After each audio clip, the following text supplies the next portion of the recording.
Hello, Millings TV fan. This is Milling. You're tuned into Millings TV. Kamusta po sila? Tayo po ay may gagawing eksperimento at paano po gamitin ang ating Escoban na ating nabili na toothpaste at ito po yung powder na toothpaste at yan po ang kanilang toothbrush. Try po natin. Ayan po ang ating gagamitin na ating napamili at yan po ang ating experiment kung talaga pong puputi at hindi puputi ang ating mga ngipin in how many uses. So sabi nito is soft daw ito. Try po natin buksan kung talagang soft at gamitin po natin yan. Soft bristle naman siya. Yan, soft naman. So ang gagawin po natin is yung ating toothpaste. Yan, ang ating toothpaste. At ito naman po yung powder toothpaste na sinasabi nila. Ating pong tignan kung ano ang sabi.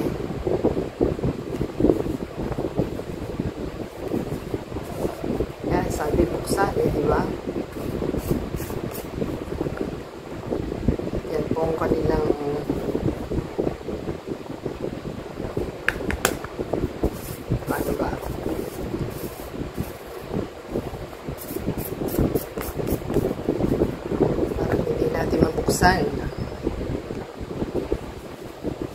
may style ba sila dito?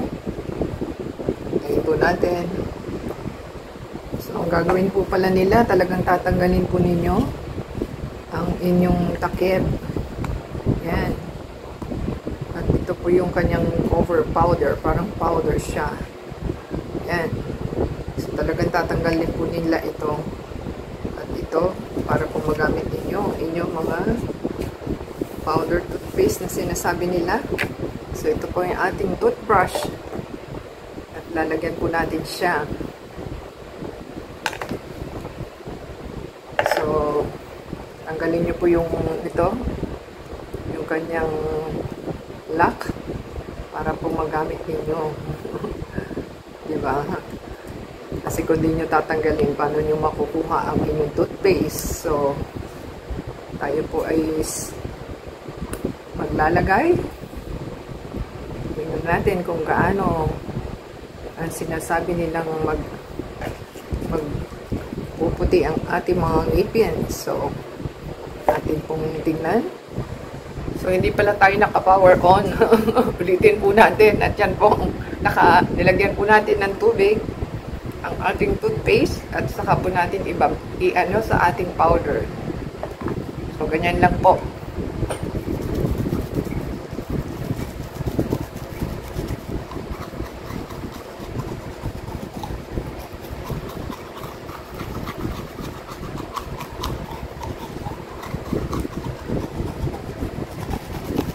I-brush lang daw at ating malalaman kung maputi.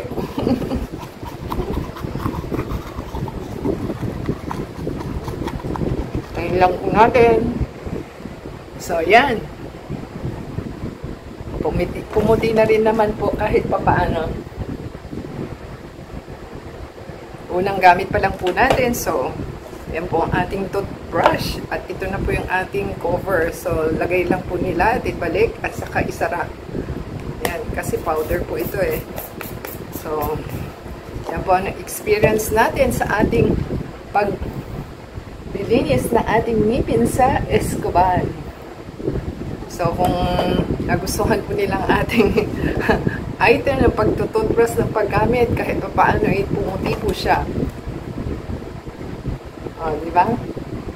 So, lalo na po pagka ginamit na ninyo ng matagal ng gamit. So, try po natin i-observe. So, day 1 pa lang po tayo. Yan po ang ating ginamit. So, after 3 days, try po natin gamitin at kung pumuti ba talaga o hindi. So, the next time po, sana nagustuhan nila. Give us a thumbs up. Comment down below sa ating sample ng paggamit ng ating Escoban na whitening teeth at ating pong nasubukan. So, Give us a thumbs up, comment down below, and add us sa Facebook, Twitter, TikTok, and Instagram.